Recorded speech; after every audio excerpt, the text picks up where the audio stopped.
বন্ধুরা আজকের ভিডিওতে আমরা শিখব কিভাবে যে কোনো ফটোর ব্যাকগ্রাউন্ড আপনি কিভাবে চেঞ্জ করবেন। চলুন আজকে আমরা দেখে নেই। তো শুরুতে জানাই আমাদের চ্যানেলের পক্ষ থেকে আপনাদেরকে অনেক শুভেচ্ছা এবং ভালোবাসা। আপনাদের সাথে আছি আমি এমডি হাসান। তো বন্ধুরা যে কোনো ফটোর ব্যাকগ্রাউন্ড চেঞ্জ করতে হলে আমরা যেটা করব, সর্বপ্রথমে আমরা আমাদের মোবাইল থেকে যে পিক্সেল ল্যাব যে অ্যাপসটি, এই অ্যাপসটি আমরা ওপেন করে নেব।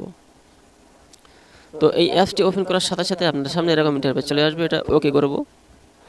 ওকে করার সাথে সাথে এখানে ওপরে প্লাস বাটনে টাচ করব, তারপরে গ্যালারিতে টাচ করব।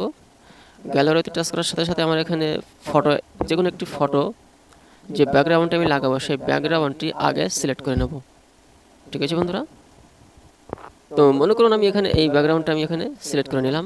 এই যে মাছরাঙা যে ছবি দেখতে পাচ্ছেন, একটি পাখি, আমি এটিকে সিলেক্ট করে দিলাম, দিয়ে একটু ম্যানেজ করে দেবো।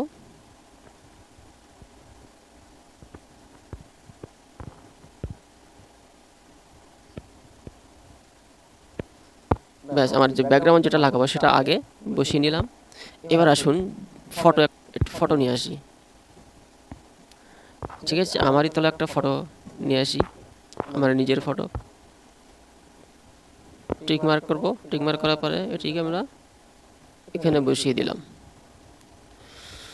বসানোর পরে ফাঁকা স্থানে টাচ করব। সিম্পল ফটোর নিচে বা অথবা টাচ করলে হয়ে যাবে। তারপরে আমরা কি করব, সিম্পল ফটোর উপরে টাচ করব। ফটোর উপরে টাচ করার পরে আমি এখানে এই চিহ্নে টাচ করব, মাঝখানে স্ক্রল করে ডান দিকে চলে আসব। যেহেতু আমি ফটো চেঞ্জ করতে চাই সেই জন্য ইরেজ কালার এইখানে টাচ করব, এটিকে অন করে দেবো। অন করার সাথে সাথে আপনার সামনে বেশ কয়েকটি অপশান খুলে যাবে। তো বন্ধুরা যেটা করতে হবে, ফটোর আমি ব্যাকগ্রাউন্ডটা চেঞ্জ করতে চাই, সেই জন্য আমি কি করব, এখানে দেখুন এই অন, এইখানে টাচ করে দেবো। এইখানে টাচ করার সাথে সাথে আপনার সামনে এরকম একটা ইন্টারফেস চলে আসবে। তো আমি এখানে যেহেতু আমার ফটোর ব্যাকগ্রাউন্ডটা গ্রিন কালার, ঠিক আছে, সেই জন্য আমরা এটিকে গ্রিন কালার রেখে দেবো, দিয়ে ওকে করব। ওকে করে দেখুন এখানে একটি তুলি মতো আছে, এইখানে টাচ করব। এইখানে টাচ করে যেহেতু আমি ব্যাকগ্রাউন্ড চেঞ্জ করতে চাই সেই জন্য এটিকে আমরা এনে এই ব্যাকগ্রাউন্ডটা রেখে দেবো। তারপর এটি টিক মার্ক করব। টিক মার্ক করে একটু নিচে আসবো, এসে এখানে দেখুন একটি ভলিউম পেয়ে যাবেন। তো এই ভলিউমে আমরা একটু বাড়িয়ে দেবো। যত বাড়াতে থাকবেন তত কিন্তু আপনার ব্যাকগ্রাউন্ড রিমুভ হতে শুরু করবে। দেখুন, ভালো করে খেয়াল করুন।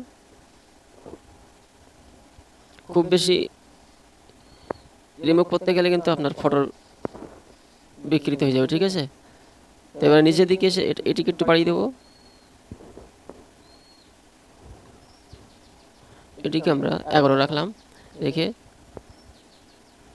দেখুন বন্ধুরা, এখানে কিন্তু আমার এই সাইডে অল্প অল্প যে গ্রিন কালার সেটা রয়ে গেছে। সেজন্য আমরা কি করব, আমরা এই প্লাস আইকনে টাচ করব, এখানে 2 নম্বরে আসব, এখানে টাচ করব, আবার এইখানে রেখে দেবো সবুজ কালারের উপরে।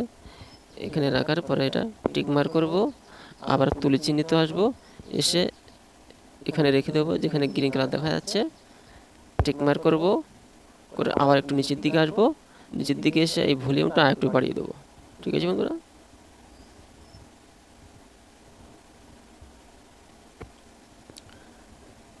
হালকা বাড়াবো, খুব বেশি বাড়ালে কিন্তু আমার ফটো খারাপ হয়ে যাবে। ঠিক আছে বন্ধুরা? টিক মার্ক করব। দেখুন বন্ধুরা, আমার ফটো কিন্তু এখানে যে ব্যাকগ্রাউন্ডটা ছিল সেটা কিন্তু গায়েব হয়ে গিয়েছে। দেখুন বন্ধুরা, এখানে কিন্তু কত নিখুঁতভাবে ব্যাকগ্রাউন্ডটি রিমুভ হয়ে গেছে। ব্যাকগ্রাউন্ডটি রিমুভ করার পরে আপনার ফটোটি কত সুন্দর লাগছে দেখুন। তো বন্ধুরা, আপনারা চাইলে আপনার হাতের মোবাইলটি দিয়ে যে কোনো ফটোর ব্যাকগ্রাউন্ডকে আপনি এইভাবে চেঞ্জ করতে পারেন। তো আশা করছি বিষয়টি বুঝতে পেরেছেন। ভিডিওটি ভালো লাগলে একটি লাইক করবেন, চ্যানেলে নতুন হলে চ্যানেলটি সাবস্ক্রাইব করবেন। আজকের মতো এখানেই বিদায় নিচ্ছি। আপনাদের সাথে কথা হবে আবার নতুন কোনো ভিডিওতে। সকলে ভালো থাকুন, সুস্থ থাকুন। আল্লাহ হাফিজ।